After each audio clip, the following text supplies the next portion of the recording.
দলের মধ্যে 50-এর অধিক নমিনেশন দেওয়া হয়েছে যারা ঋণ খেলাপি, 26,000 কোটি টাকা ঋণ খেলাপি নিয়ে এদেশের জনগণকে আবার প্রতারণা করতে চাইছে। তারা তাদের ক্ষমতায় থাকাকালীন সময়ে বাংলাদেশের একটা শিক্ষা প্রতিষ্ঠানও ছাত্র সংসদ নির্বাচন তারা দেয় নাই। বাংলাদেশের স্বাধীনতা উত্তর 54 বছরের ইতিহাসে দীর্ঘ জুলুম, নির্যাতন, নিষ্পেষণ, আয়নাঘর, টাকা পাচার, ঋণ খেলাপি, মানুষের উপরে এহেন কোনো খারাপ কাজ নাই যা স্বাধীনতা উত্তর সার্বভৌম এই বাংলাদেশের জনগণের উপরে চালানো হয় নাই। বিদেশ থেকে দেশে রেমিটেন্সের টাকা আসে নিরাপদে, তাই আজই আপনার আপনজনকে বলে রাখুন রেমিটেন্সের টাকা যেন শুধু নগদেই পাঠায়। এই জনগণ বারবার রাস্তায় নেমে এসে জীবন দিয়েছে স্বাধিকার আন্দোলনের জন্য। তারা জীবন দিয়েছে সাম্য, মানবিক মর্যাদা আর সামাজিক সুবিচার প্রতিষ্ঠার জন্য। বারবার তারা দাঁড়িয়ে থেকে খেটে খাওয়া মানুষ, দিন মজুর, তারা জীবন দিয়ে নেতৃত্বের হাতে যখন এই দেশকে তুলে দিয়েছে, সেই রাজনৈতিক দলগুলো এই জনগণের সাথে প্রতারণা করেছে। তারা এদেশে দুর্নীতি, দুঃশাসন, অবৈধ অর্থ কামাইয়ের এক মহাযজ্ঞে পরিণত করেছে। ক্যাম্পাসগুলোকে তারা অস্থির করে রেখেছে, শিক্ষা ব্যবস্থাকে ক্ষয়িষ্ণু করে ধ্বংস করে তাবেদারি একটা আধিপত্যবাদী শিক্ষা আমাদের উপরে চাপিয়ে দিয়ে এ জাতিকে মস্তক অবনত করতে শিখিয়েছে তারা। আমরা দেখেছি বাংলাদেশের শিক্ষাঙ্গনগুলোতে শিক্ষা গ্রহণ করার পরে সেখান থেকে বেরিয়ে চাকরি হয় না, বেকারের ফ্যাক্টরিতে পরিণত হয়েছে। দীর্ঘ সময় ধরে যারা এদেশকে শাসন করেছে তারা বাংলাদেশকে অকার্যকর করার জন্য বাংলাদেশের মানুষের সাথে দিলে দিলে তারা প্রতারণা করেছে। 10 টাকা দরে চাল, 5 টাকায় কাঁচা ঝাল, ঘরে ঘরে চাকরি দেওয়ার কথা বলে উন্নয়নের মহাসড়কে উঠিয়ে দিয়ে তল থেকে সব ফাঁকা করে নিয়ে $234 বিলিয়ন তারা পাচার করেছে। ঋণ খেলাপি করে জনগণের টাকাগুলো ব্যাংক থেকে তারা লুটপাট করেছে।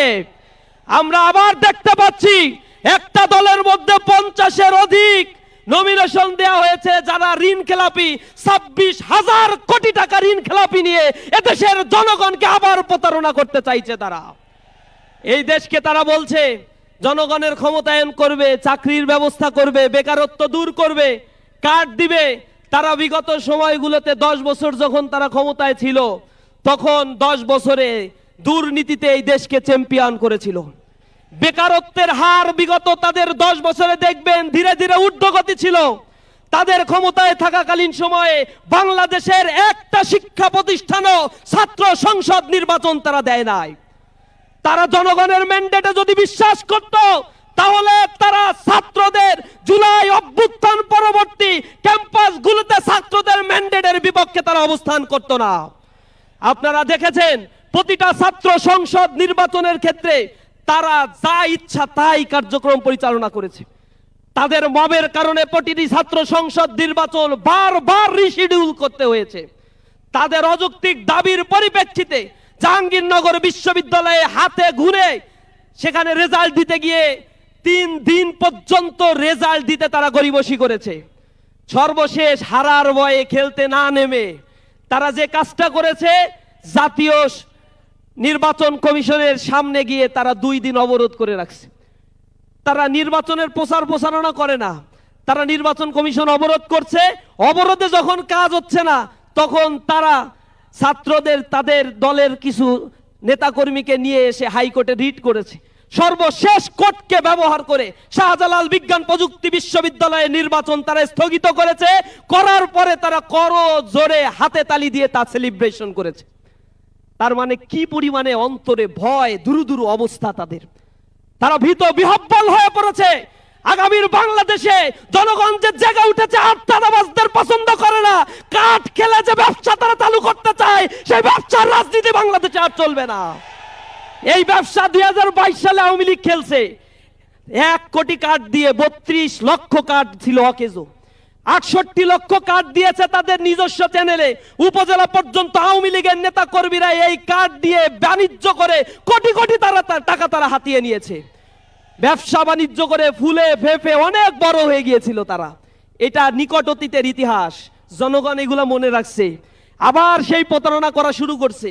আবার দেখলাম ধরা খেয়েছে, কার্ড দিয়ে 100 টাকা করে নিচ্ছে এখনই। তো এখনই যদি 100 টাকা নেয়, পরবর্তীতে এই কার্ড নিয়ে কি পরিমাণে চাঁদাবাজি করবে, এই 1.5 বছরের জনগণ তা বোঝে নাই। পুরান ঢাকার মানুষ কি সাক্ষী না, তারা জনগণকে কিভাবে লাঞ্ছিত করেছে। এই পুরান ঢাকার মাটিতে তারা পাথর মেরে মানুষকে হত্যা করে নাই চাঁদাবাজির জন্য। তাহলে জনগণকে জেগে উঠতে হবে।